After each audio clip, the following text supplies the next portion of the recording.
Treasure Island, Chapter 11, What I Heard in the Apple Barrel.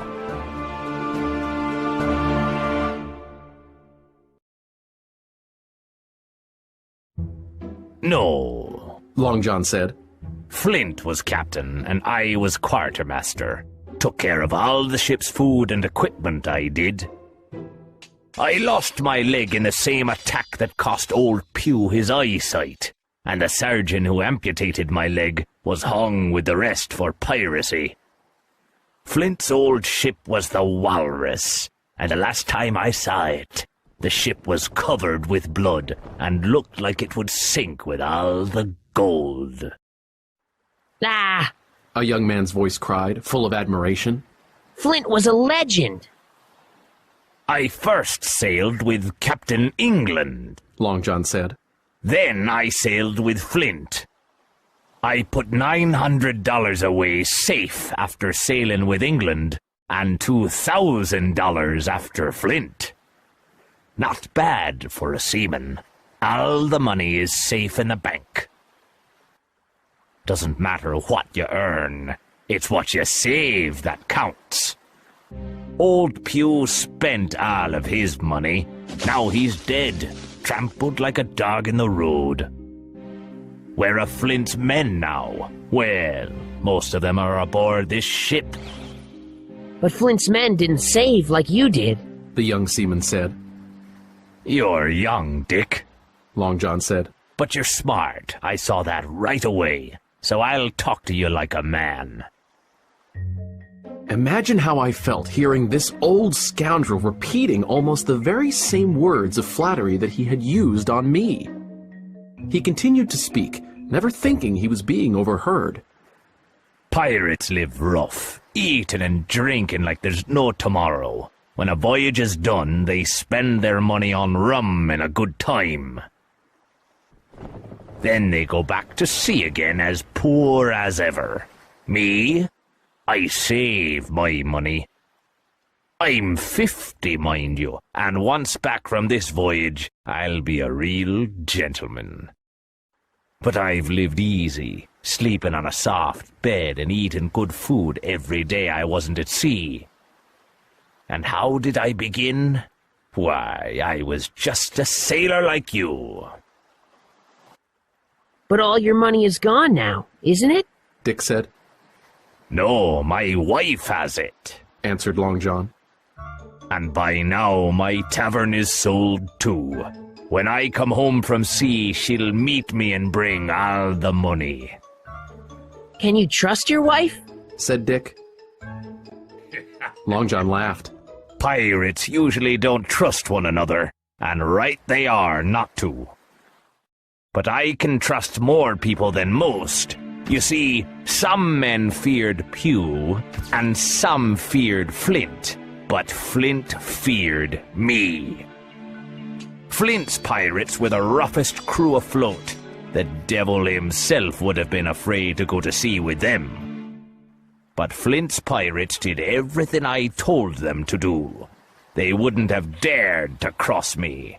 You can trust people who fear you. I didn't think I wanted to be a pirate, Long John. Said Dick. But here's my hand now. You're a brave lad, and smart too. Long John replied, shaking hands so heartily the barrel shook. I knew now that they were all pirates, and I'd just overheard the corruption of an honest sailor, perhaps the last one left aboard. Long John gave a little whistle, and Israel strolled up and sat down.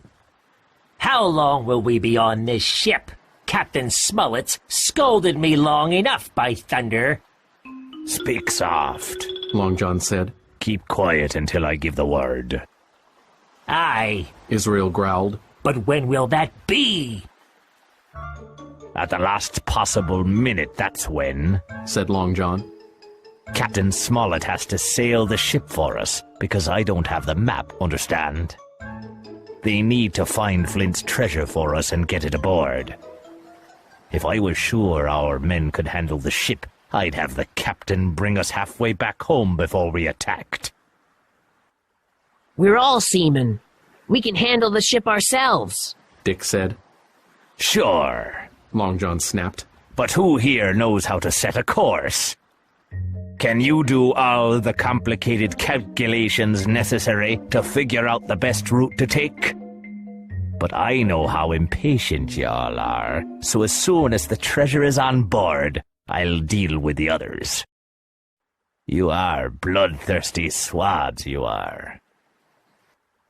Don't get angry. Israel said. How many hasty lads have I seen hanging at Execution Dock back in England? Long John snarled. If you'd only plan your course well, you'd ride in carriages. Instead, you only care about rum, so you hang. You're a careful man, Said Israel. but most of us like a bit of fun. Pew and Flint were that sort. Long John replied. Pew died a beggar, and Flint died of rum. What do we do with the others once we take over? Dick asked. Captain England would abandon them. Silver said. Flint and Billy Bones would just cut their throats. Dead men don't bite. Sneered Israel. Right you are. Said Long John. We'll wait, and when the time comes, we'll kill them. Then, Long John broke off planning the ship's takeover and said gently, Be a sweet lad, Dick, and get me an apple. My throat's dry. Terror struck me as I heard Dick get up, and my heart and limbs froze. Then, Israel exclaimed, Oh, forget that. Let's have some rum. Dick, Long John said. here's the key to the keg. Go fill me a pint. Terrified as I was, I finally knew how Mr. Arrow got the drink that destroyed him. Then, Israel spoke into Long John's ear. I didn't catch it all, but this phrase was audible. Not another man will join. So, I knew there were still faithful men on board. When Dick returned, the trio drank, Here's to luck. said Dick, Here's to old Flint. said Israel, And here's to ourselves. said Long John Silver. Almost at the same time, the lookout shouted, Land ho!